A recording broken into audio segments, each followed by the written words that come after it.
Hi, my name's Elle Stokes. I'm a social media ambassador for NYT, and this is. Hi, my name's Oliver Clayton. I'm an actor, a director and facilitator, and associate of the National Youth Theatre. I want to take you back all the way to uni. Okay.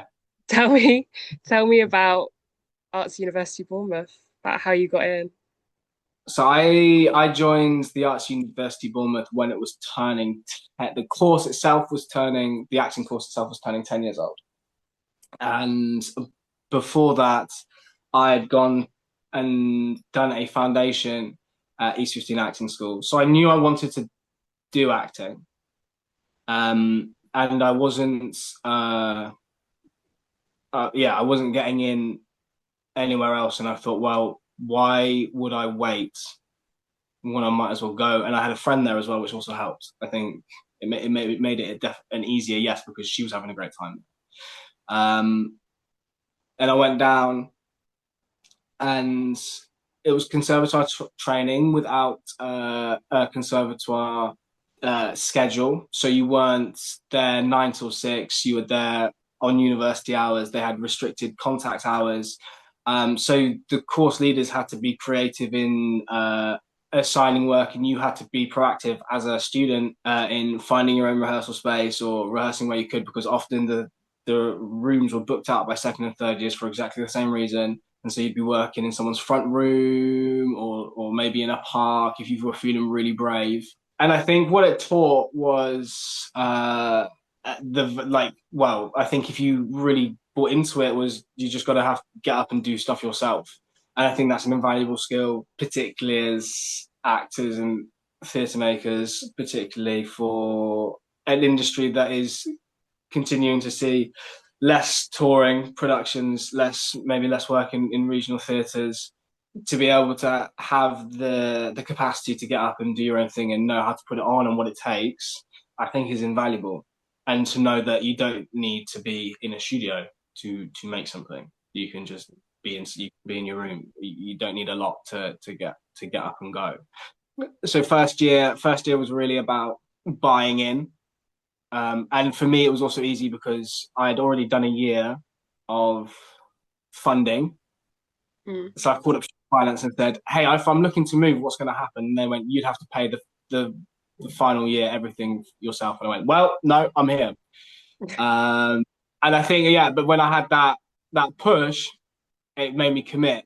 And then and buying in really helps, as it would anywhere. I think buying in anywhere really helps. So that was first year. Second year, and third year, I think we covered loads of stuff. They're starting to sprinkle in the idea of community theatre, TIE, and going into spaces, holding space for other people. How can you what is it? Applied theatre? How can you use Yeah. it for just as a not just as a means of entertainment, but also allowing people to navigate themes or issues or conversations in a way that maybe gives them more license than if it was just to sit down and we're all having a discussion. It allows people to have a voice. And then in third year, classic third year, probably anywhere you're doing shows and you're thinking about what it is beyond. And I think they were really good at understanding that as a school they were young. It doesn't do them any good to go to London and rent a space because they don't have the same cachet as cultural cachet as maybe a RADA or a Guildhall or whatever. And that just comes with the territory, I think. But I think that what they were good at was trying to be active in getting people to come and see them, which is no easy feat because going to Bournemouth from London is like a 2 hour trip.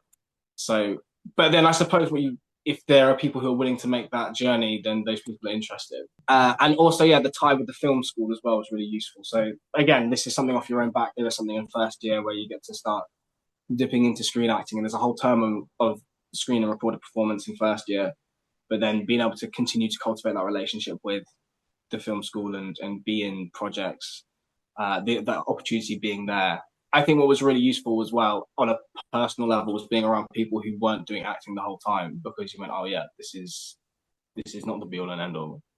I had friends doing architecture, graphic design, visual communication, costume making, set design.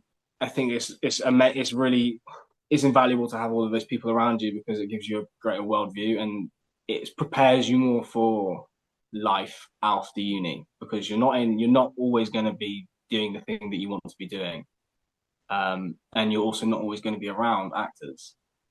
So I think it's a healthy balance. No, nothing. Yeah, like nothing is perfect, but I think it can set you up really well.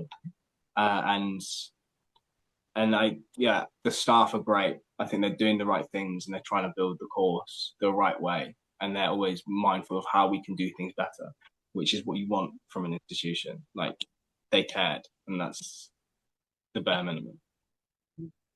I think those are like those two things like pretty common of what I've heard from AUB graduates, which is like the grit and resilience that kind of that space breeds of like not being in a actual conservatoire like contact hours situation that you really have to put in the effort and like chase up the extra opportunities. They're not exactly like handed to you, which is more realistic for the transition from university into being an acting graduate, is that nothing's handed to you ever.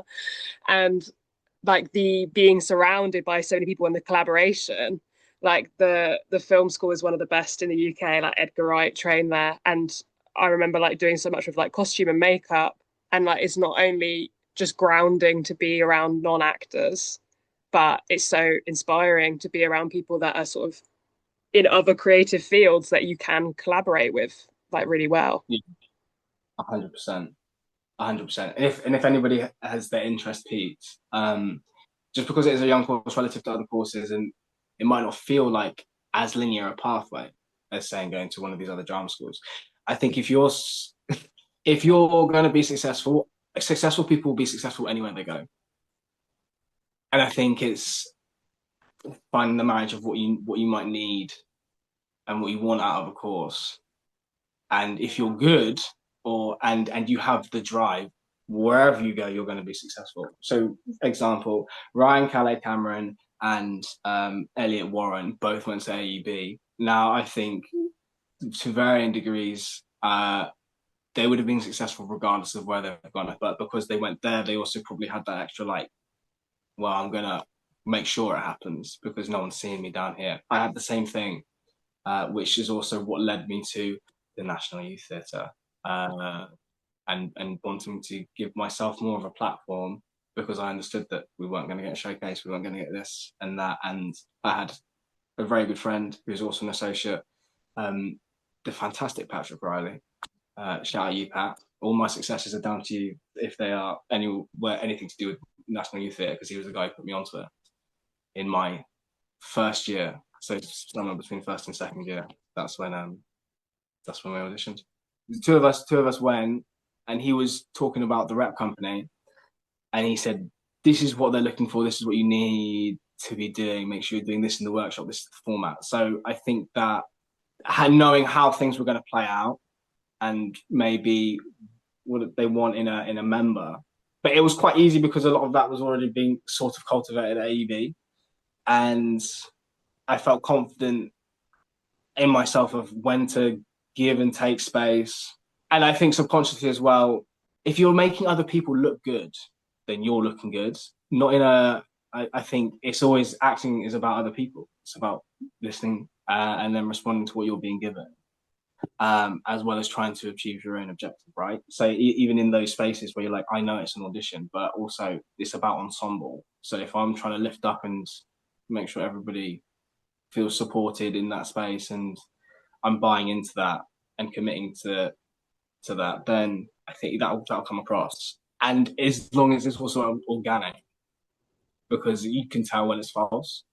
I think that's the great thing about having that workshop audition. You can really see people who are doing a bit too much. Now, as someone who's in a position of running some of those auditions, and speaking to people in one-on-ones and seeing what they're like in rooms, and also just doing a bit of research and understanding what was being offered, as well as the senior. I was also eligible for Epic. Then, because of the background we had at the arts uni and making stuff and creating, and what Epic was, and still I think still is, not just developing your own practice as you would on a regular intake. You're going to make something which is more R&D in its nature, and Mm. having done already been doing that and devising and making stuff at AUB, I think that was an easier yes for them because they went, oh, you're already doing that and you're a bit older and you feel more centered and grounded. So you'd be good for this. Do you remember what your audition monologue was for MIT? Uh, I think I did Nabs from Slow Time by Roy Williams, which I first saw done by someone else who I did a foundation course with at age 15. And I just remember going, this is amazing. And that was also the first monologue. I never didn't know any black playwrights. I was really, I had no knowledge going into drama school about anything really. So that blew my mind. And I have like pretty much all of Roy Williams plays now. So it was like the first, it was a big seminal moment. I went, oh, wow, this is something I can play and people write like this. So I did Nab Slow Time, and then I did, I would think it was Richard.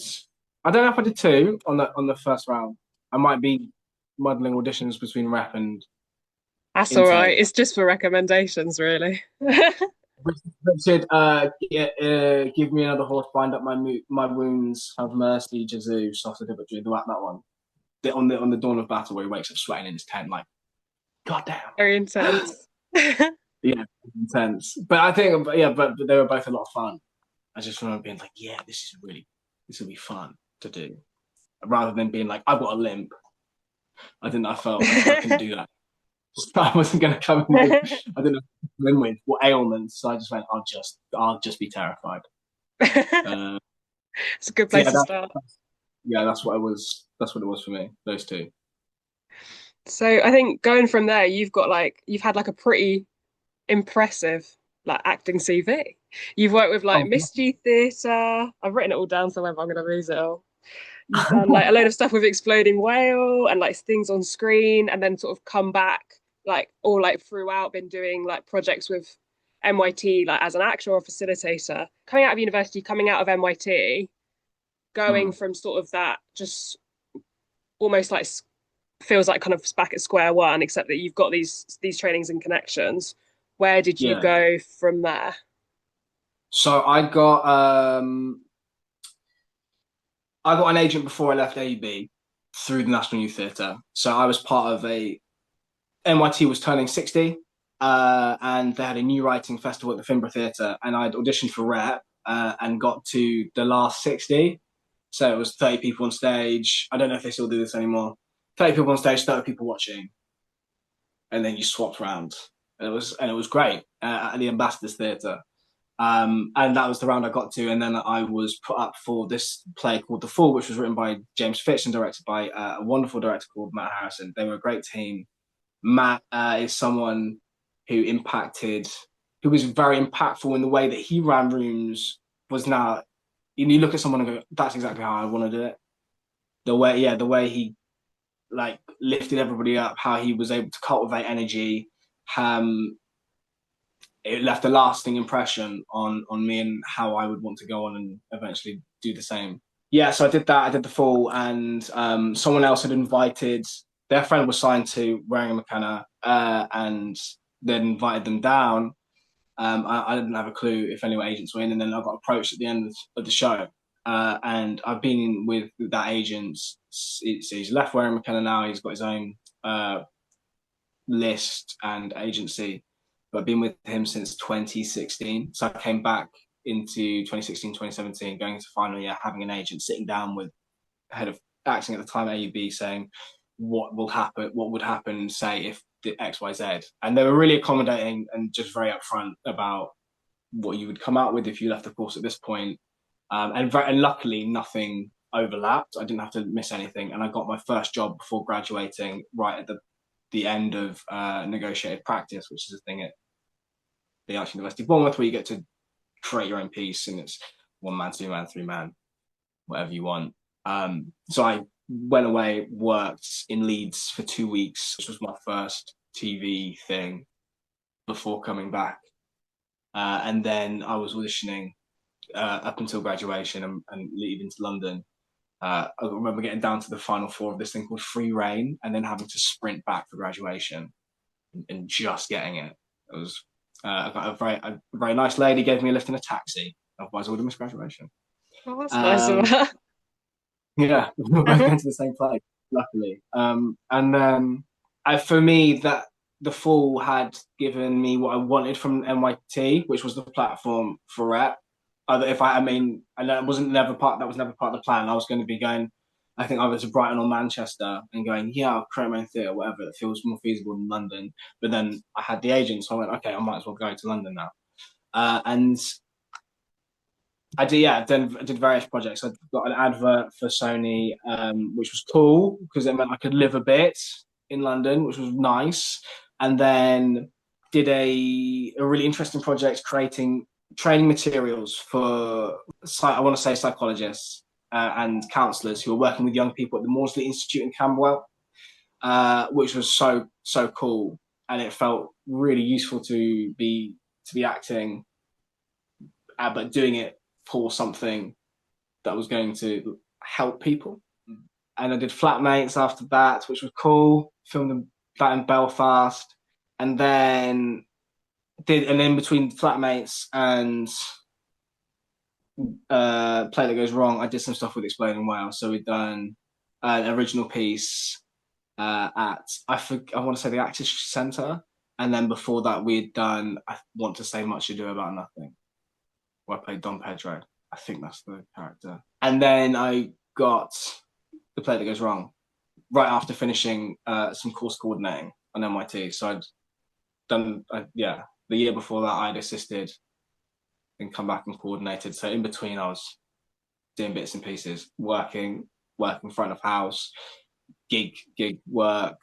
Like as a lot of us know, is what you do, just working in between. Then Play Goes Wrong came along, and it felt like a moment, because it was, for me at the time, it was a lot of money. When my agent said, hey, this is what you could earn over the course of this, I went, what? I've never earned that much in my life. It's crazy. It meant that I could live in London. I didn't have to worry about rent. I didn't have to. This was before coronavirus, before cost of living crisis, for all of that. So I could be. Um, but it did come with its challenges. I felt slightly fraudulent coming in because it was my first big theatre job. Um, I couldn't just be comfortable. And in The Play That Goes Wrong, they've kept this culture from when they were touring. If you were understudying, you'd help with pre-show, you set up and get down and stuff. Well, everybody would muck in and do that.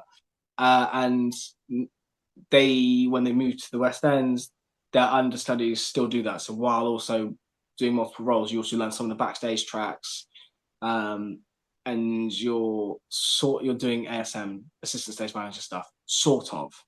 So you're down there watching the people do the show, and you're sort of in the show. And sometimes it can feel, well, speaking from my own personal experience, I'd rather just sit up in my dressing room sometimes and do that before, rather than being called down, because um, it felt, yeah, it's a job. And that was also one of the first times I went, yeah, this is also a job. Like, it's different from doing some of the adverts I'd done, which did feel like jobs. You're like, yeah, this is an advert, yeah, come in, whatever. But it was a long contract. I think when it was first done, it was 15 months, and it ended up being longer than that because it got stopped by COVID and everything else.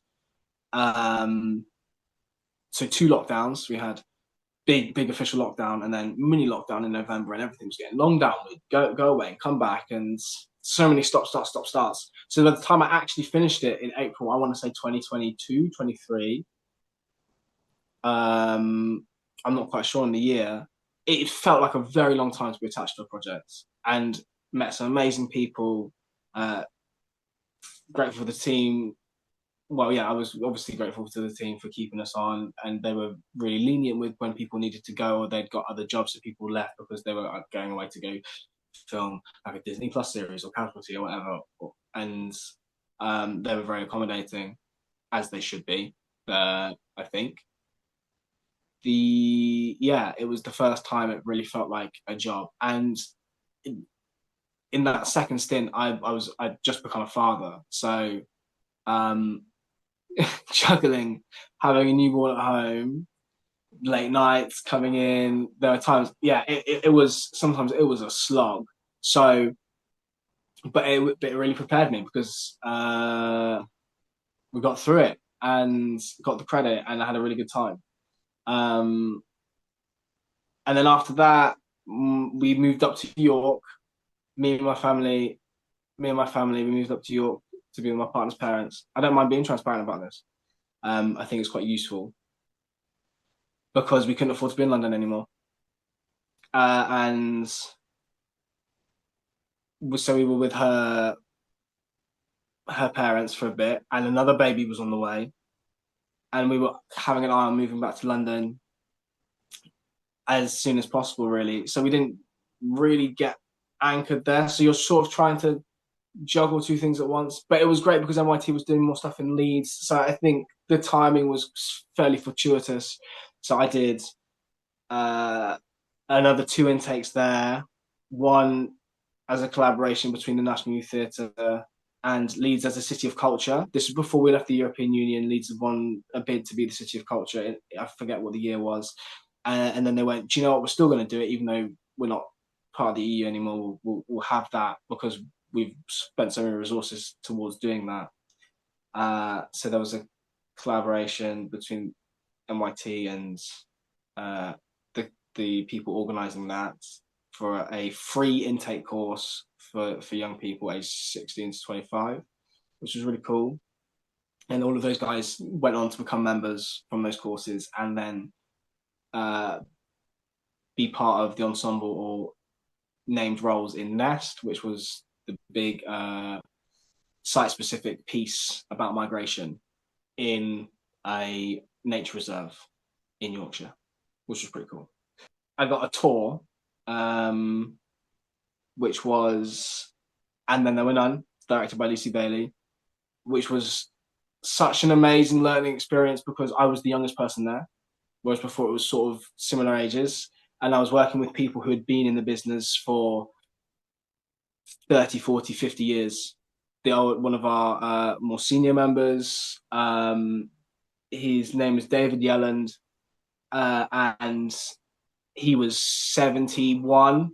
And I've never seen someone so alive and being able to maintain and keep things fresh, doing a tour night after night after night, and constantly asking the question and ask questions. Do you think that was good? How am I going to say this? You'd be backstage being like, I'm going to try this, and saying lines differently and just experimenting and continually playing. It was amazing to watch. He's just one of many members in that cast who are so welcoming and accommodating. And I took my family on that tour with me.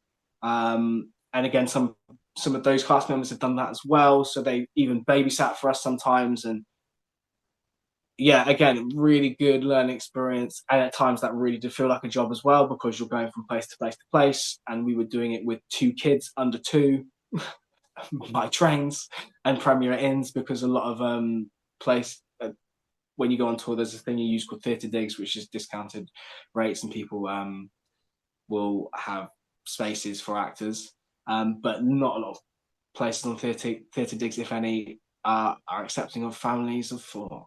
So lots of Premier Inn, lots of Travel Lodge. But I got to see the UK and I got to go to Ireland and saw places I don't think I would have ever actively gone out and seen, learning and seeing how people maintain and keep things fresh and alive. And we had some of that obviously on The Play That Goes Wrong as well over a long period of time, and how these people may have sustained these careers for so long and what is their outlook on the industry and how they navigate it. That's also where we started to think about moving to Brighton because that was one of the stops on tour, on the beach at 5:30 in the morning because the kids were awake and we needed to get out of the hotel, and loving it. And then moving here, we finished that job in April. and then moved the same summer. So that's April 2024. And yeah, been here ever since. I've recently been getting more involved with the scene in Brighton. And what we've found is that through the friends that we've made who are also in the industry, who are actors and theatre makers, there isn't really a platform for professionals like you might see out of, say, Manchester or Liverpool or York or Newcastle or other places where it feels like there is a platform for local artists. There's more of a platform for local artists. And so I'm getting more involved with that, which has been really fun. Brighton has a fantastic open air theatre. They've got the Dome, which is a multi-venue space, but they've got a lovely studio in there, which is a Corn Exchange theatre. And this summer I'm going to be at the Open Air Theatre doing a Tennessee Williams play with local director who's been here for 12 years. He's got his own theatre company. He's won a couple of awards at Brighton Fringe and beyond, and he's assisted and been an associate on various bits and pieces here, there, and everywhere. So that feels quite exciting. And then facilitating wise, still working with NYT, going to be directing an intake course this summer on junior, I think it's London 1. And we've been also creating materials to take to schools, trying to really think about what it is National Youth Theatre can offer, particularly state schools, and how we can assist in creating a theatre making culture in years 7, 8, and 9 and beyond. So we've got our first few workshops coming up. So we've got one in Wembley, and then another one, and then apparently there are a few more schools in the wings, and then also teach and coach locally. And so there's many plates are spinning, I suppose. Yeah. What sort of advice would you give to someone, like maybe someone watching this video, like someone who's an NYT member or someone who's like in AUB or just like sort of graduated? Mm-hmm. What sort of advice, like looking back on your career path or any like regrets or, ups and downs, what sort of advice do you wish maybe you'd had? I think having a very have a plan. Vibes are good, but I think having a plan for yourself is useful. Understanding if you are looking maybe for representation and your way in, knowing what you do really well, and that's being you, no one else can be you. And then what are some of these archetypes that maybe you start to fall into, and then getting really good at those and then understanding what those roles are and finding those roles. Or if you have rep, they would have maybe spoken about that on the first initial meeting with you, being like, how do you see yourself and what are the shows you see yourself doing? And having a really clear idea of that. Try and condense this advice. Understand your casting. It's not going to be the be all and end all, and don't equate your value to that because you're so much more than that. You're a three-dimensional human being who has hobbies and a life outside of what acting is and the industry. Oh, what am I saying? Don't feel like you need to move to London immediately if you don't have to move to London. Sometimes you're going to have to work. That's okay. Sometimes you're going to have to work jobs you might not want to do. But if you can be like, yeah, got this and be with people, pays my way. Yeah, bite the bullet. Got bills to pay. I've got 2 kids to feed. So, you suck it up. Just get on with it. And then final piece of advice. I think the culture has shifted now compared to when I graduated. There's so many classes going on, and I think the idea of going to classes and continuing to stay up on your practice was very, very much an American thing, but now it feels like much more of a thing here too.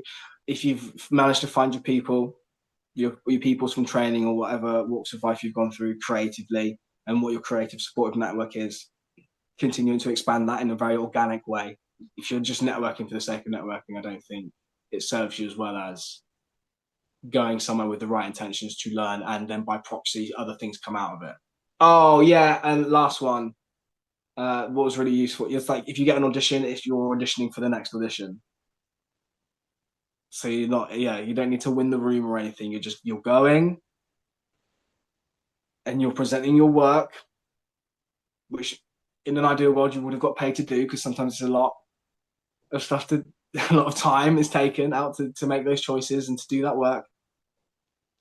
And then if it's right, if it's meant to be, it will be. Trust that you're good enough. Everybody's going to be really good now, so it's not a question of your ability. You are good enough. Let's assume you're good enough. Be good enough, guys. Yeah, no, okay. And as long as it's fun, following fun, and understanding when to say no, because that's also a really powerful thing to have. And don't lose the no. Don't devalue yourself. I think that's everything. Perfect, thank you. I think that's a very good checklist for advice for graduates. Go on. I think wherever you've had a footprint, maintain those relationships, because then you might be able to go back and work there. So if you went to Stagecoach or a stagecoach, just be nice. Be nice. Don't be a maintain positive relationships while you're there, because then if you need a job, you might be able to go back. So that's what I did for that's what NYT did for me. That's what the Arts University in Bournemouth have done for me. Me and Patrick Riley, we go back every year as part of their graduation week, and we talk to third years about post course life and transitioning from the course into the industry. Because these are the places which have your back and want you to succeed, but there might always be an opportunity there if you're not a